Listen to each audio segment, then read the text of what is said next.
nakababad na atay itong ating inabutan. At syempre yung isaw-isaw, handa na ho yan para itinda. At yung pangpahid, naku po, sus Mariosep, ay yung pang mantika, sanaw, ika nga.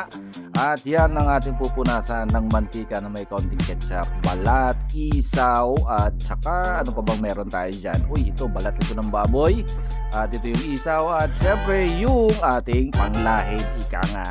Konting niya ikot-ikot para kunwari sumama yung mantika sa ketchup. Ito ay sa barangay Tangkalan, Mamburao Occidental, Mindoro. Dahil tayo ay napa-road trip ng kaunti, ay napadaan tayo dito.